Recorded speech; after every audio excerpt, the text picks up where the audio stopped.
Hey, welcome back, YouTube. I weren't really planning on doing a video tonight. I wasn't really planning on doing a video this week. I do have a lot going on, but I started to watch something kind of in the process of doing some work around the house, and it really caught my interest.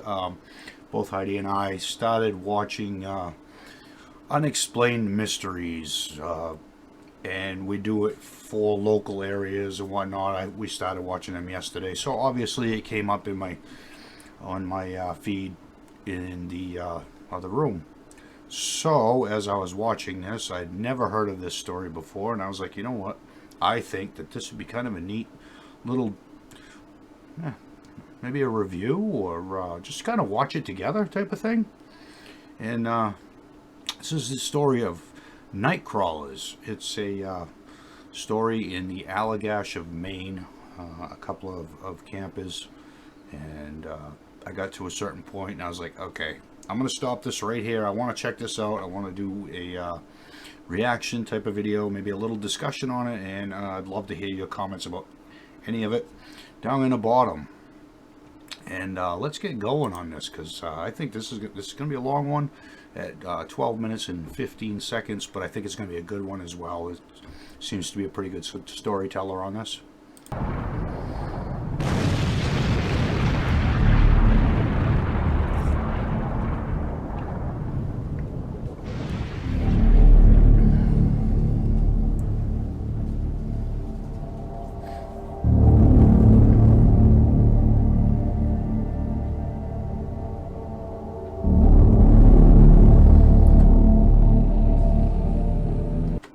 Follows them on spindly limbs, crawling after them under cover of darkness, letting them lead it back to their home.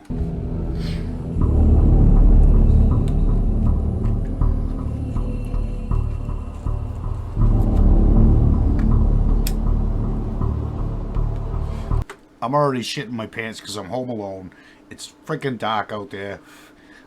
I actually have to go out into the darkness and put the chickens away, and I'm not lying to you guys, okay? I'm not afraid of the dark whatsoever. I'm afraid of what's in the dark. In the early morning of November 22nd, 1952, 5 friends from Millinocket, Maine set out on a week-long hunting trip to Allagash, Maine. The 5 friends have made this an annual event for the past 15 years, but this year would be different. Only one of them would return home. The 5 men, Ben Pearson, Jim Trafton, Jeff Romero, Andy Roberts, and Danny Myers, all worked together at Great Northern Paper Company in East Millinocket. It took the 5 men 3.5 hours to complete their 187-mile trip from Millinocket to Allagash. They would all stay in an old hunting cabin that was built by Jim Trafton's great-grandfather over 70 years ago. The cabin is surrounded by miles of dense forest and is completely cut off from civilization. The first night at the cabin went as it usually does. The men would stay up late drinking and telling each other the same stories they've been telling each other for the past 15 years. That's actually pretty much what happens at hunting camp, and Millinocket is so far out of everything. I mean, where they're talking the Allagash, you've heard of the Golden Road, I'm sure, on some television shows. I have never personally been up that far in Maine because, well, I just don't have the time or the patience to drive that far. There is absolutely nothing but logging. The paper mill is now shut down, I believe. But yeah, that's what you do at hunting camp. You just drink a lot of booze, you tell a lot of bullshit, and you have a good time. The same stories they've been telling each other for the past 15 years. They would all wake up the next morning with horrible hangovers, but still manage to be in the woods by sunrise. On the 3rd night of their hunting trip, the men were woken up by something clawing at the outside of the cabin. The men, thinking it might be a bear, decided to stay in the cabin where it was safe. The next morning, as the men were leaving the cabin, they noticed claw marks on the front door. As they continued to look, they found marks on the back door of the cabin as well. Generally, in Maine, the black bears won't even try to get near you as a human. It's been known to happen, but that's very, very rare. Very, very rare occasion. I've seen black bear. Generally, they run. I mean, you catch a glimpse of them. They're beautiful creatures.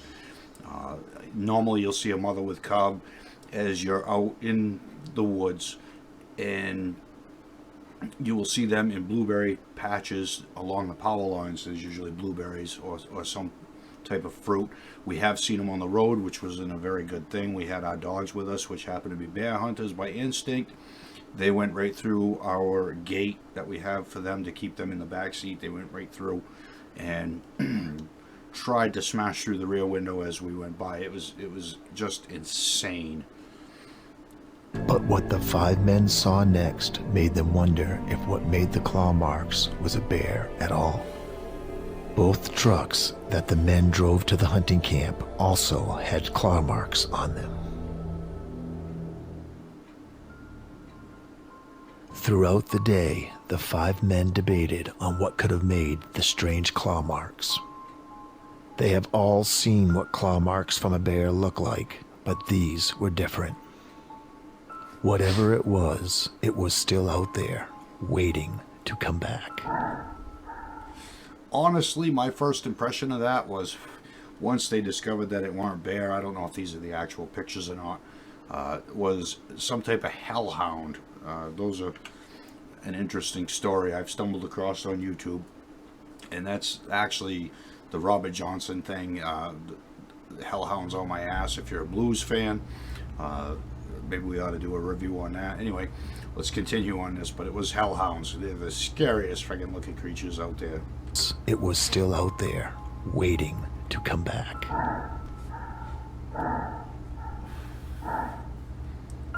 That evening, the men had just finished their dinner. Jeff Romero told his friends that he was going outside to the outhouse. The outhouse sits about 60 feet from the cabin down I'll a be narrow right path. back. 20 Big minutes mistake. after Jeff left the cabin, he still hadn't returned. Andy Roberts volunteered to go check on Jeff. When Andy returned to the cabin moments later, he had a very concerned look on his face. Andy's a brave Jeff mofo. Romero was missing. Would catch me out there. The four men gathered their flashlights and guns and went outside to look for their friend. They called out Jeff's name over and over again as they walked down the dirt road that led away from the cabin. Darkness soon set in, but the men continued to search for Jeff. Oh, hell no. As they made their way Hell down the long no. dirt road, they heard something that stopped them in their tracks. From somewhere in the darkness, they heard a man screaming. This wasn't an ordinary scream. This scream was octaves above what a man's scream should sound like. I'd be getting a freak out of there. The men tried to figure out which direction the screams were coming from. They decided on a direction, then cautiously, in single file, they entered the pitch-black forest. The screams echoed throughout the trees and gradually became louder. The men knew they were getting closer.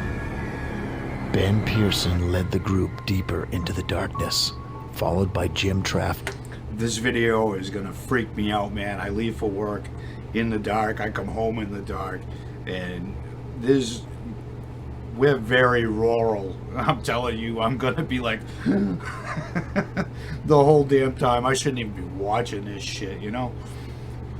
Ben Pearson led the group deeper into the darkness, followed by Jim Trafton, Danny Myers, and Andy Roberts at the end of the line.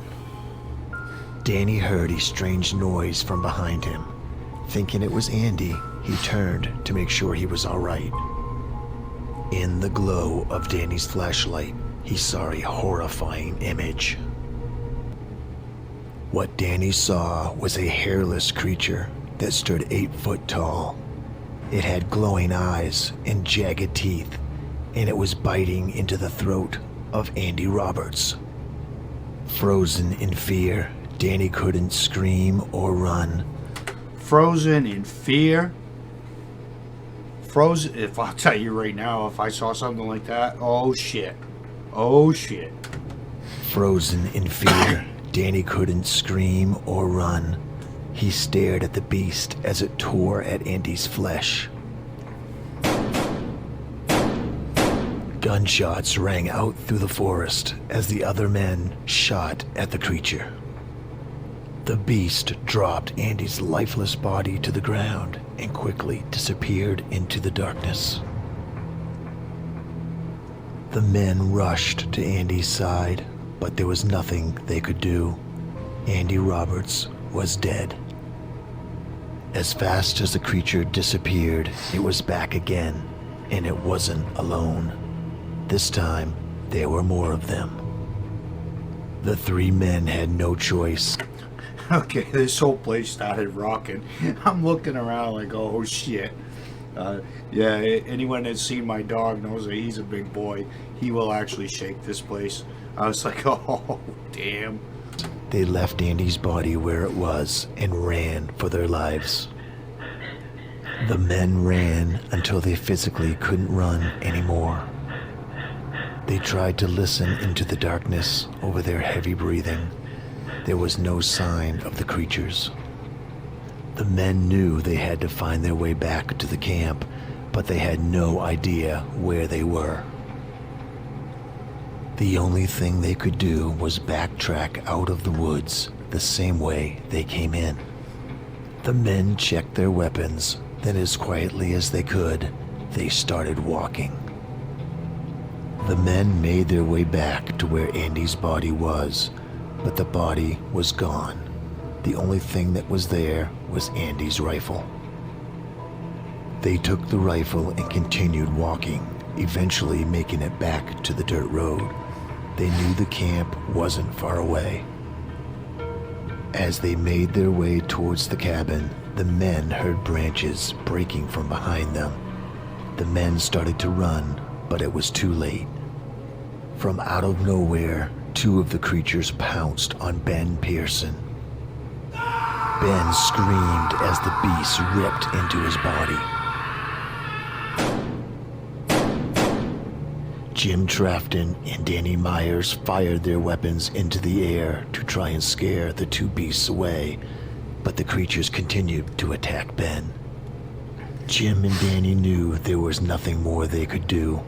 They both turned and ran to the cabin. They bolted the door and tried to catch their breath. They were both safe for now. Jim Trafton and Andy Myers were both exhausted and horrified. Whatever it was that killed their friends was still outside, waiting for them. Both men knew that before long, the creatures would find a way inside the cabin. From outside, the men could hear the creatures growling. Jim and Danny made a plan. They knew the pickup truck was just outside the cabin. They would have to make a run for it. They checked their weapons and both said a quick prayer. And on the count of 3, they ran for their lives towards the truck. Almost instantly, 2 of the creatures pounced on Jim Trafton. Jim was able to use a large hunting knife to stab at the creatures, but it wasn't enough. Jim's head was ripped from his body as the creatures continued to attack him. Danny turned and fired several shots at the creatures before making it to the pickup truck. Danny drove as fast as he could down the long dirt road that led away from the cabin. Okay, I would be hauling ass too. This is just getting... I gotta go out in this shit. It is pitch black outside right now. Definitely with overcast, it definitely gets pitch black out there, and you hear branches break. Your mind can play tricks on you. Definitely can play tricks on you. Like I said, I shouldn't even be watching this. This is not going to be good for me later, or when I gotta go or come home from work. Danny drove as fast as he could down the long dirt road that led away from the cabin. He never looked back. It took Danny 45 minutes to reach the state police barracks in Allagash. Once there, he was able to tell his story to Officer Tony Danforth. Officer Danforth could not believe what he was hearing. This wasn't the first time he's heard of creatures in the woods of Allagash. There has been multiple occasions over the years where people go into the woods and never come out. A team of police officers and volunteers were quickly assembled to go back to the camp and search for the missing men. There were large amounts of blood found in the area, but no bodies were located. The search continued for 5 days before finally being called off by the local police. Danny Myers was eventually arrested and charged with the murder of his 4 friends. While in jail awaiting his trial, Danny Myers hung himself. Other inmates heard Danny laughing hysterically just before the guards found him. To this day, the mystery of what happened to these men remains unsolved. It is still considered the biggest unsolved murder case in Maine's history. Are there creatures lurking in the woods of Allagash? We may never know. If you dare, you can try to find out for yourself. No, thank you. Just don't go there in the dark.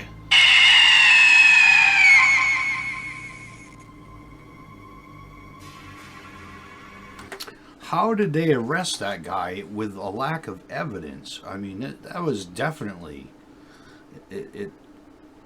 Had I known that, I'd have done some research first. But they had no bodies. They had no... Without the bodies, they don't know what the murder weapon was. They don't know... and they found blood. Now, I realize that this was like 100 years ago. Today, they'd they'd actually get some of that blood, they'd do DNA tests, and maybe they would find something other than human blood. But even if it's not true, even if it was the dude that went to jail, sorry, I forget his name, even if it was him that killed those people, that is still freaking scary. I'm in the woods all the time. I'm in the woods alone. This is why I shouldn't have watched this to begin with. I live in the woods. This is one reason I have this. Because I'm always outside. I'm always in the woods. You walk out here in the mornings after a snowstorm and you see multiple tracks and footprints. And we've had strange tracks that were 20 feet apart, and somewhere I have the video footage of it that we did, and then it goes into thick shrubs and you can't find it afterwards. I'm assuming it was some type of a cat, like a mountain lion type of cat or a bobcat. Animals will eat you where you die here. They don't drag you. If they drag you, they're going to have a stream of blood. This is a very odd story. I want to look into this a little bit more. And anyway, give me your thoughts on this, because this was really... I'm not into a lot of this stuff, but I'm starting to come around, and Heidi's got me into this shit, and it just freaks me out because I like camping. I like being here. I don't want to move back into town, and I might have to after watching this. Drop me a comment. Let me know your thoughts on this. And again, thank you for coming back. If you're new to the channel, thank you for being here. I really appreciate it. Again, I appreciate the subscribes. I will not ask you to subscribe. I do appreciate it. I don't want your money. I'm here for fun. Comments are great. I've gotten some negative comments. I don't consider them that negative. Some of them were very informative and not like myself. Maybe people don't write as properly as they should, and they came across in some of a negative sense. I don't take that stuff personally. Leave whatever comment you want. Let me know what's on your mind. I appreciate that. Anyway, thank you very much for joining. I know this was a long video. The next one probably won't be so long. Have a good day or night, and remember, don't go in the woods in the dark.